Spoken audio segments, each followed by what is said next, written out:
All right, take 5.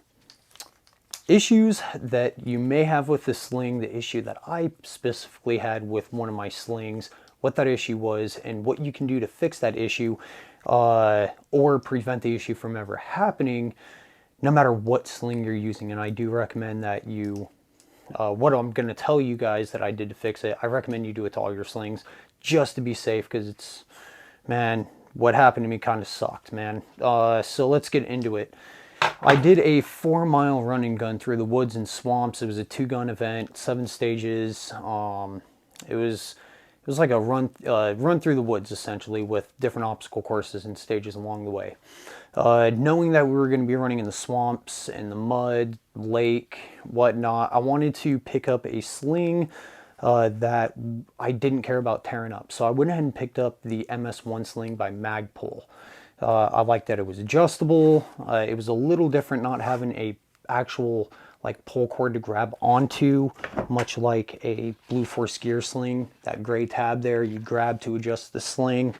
It makes it easier and helps ensure that you're actually grabbing what you need to in order to adjust the sling tight or loose like that, right?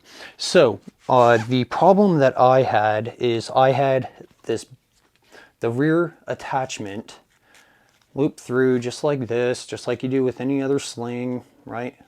Okay, just like that, with a QD button right here, much like this. I don't want to show you that sling actually, not yet. Much like my BlueForce Gear sling that I have on my rifle right here, okay?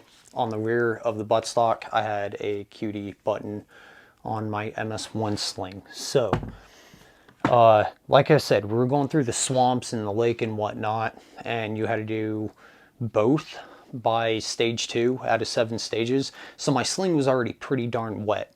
While the obstacle course on stage 2, you had to climb up and over a like a rope wall, right?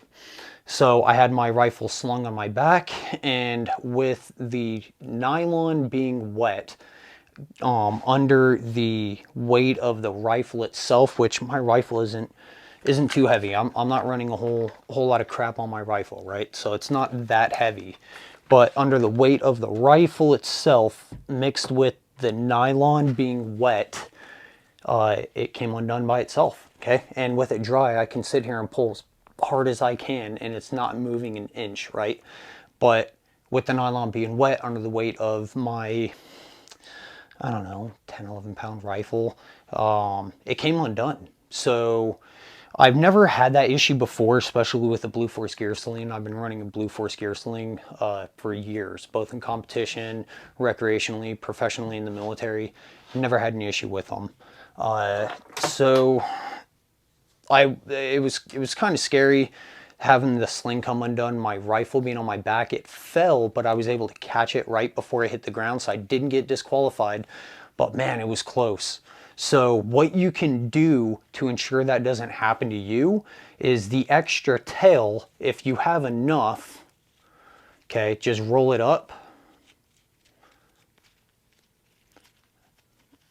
whatever, and get some electrical tape or duct tape and tape that down, tape the tail down to the rest of the sling to ensure that it's not going to come undone. I gave you guys an example here that I just used blue painter's tape so you can easily see it in the video compared to black electrical tape. But the tail, just tape it down, and now you don't have to worry about the sling coming undone and you losing your rifle and getting disqualified in a match that you paid 125 bucks to compete in. All right, so that's how I remedied it. Thank you guys for watching. If you want to see more, go ahead and leave a like, comment, subscribe. If there's anything else you want to see about the slings that I showed, maybe the different types of slings and how they adjust from various companies, whatever it is, let me know. I'll be more than happy to make the video for you guys. If you have any questions, leave a comment down below and I'll make sure to get to your question immediately. Thanks, guys. All right, let's go get a beer.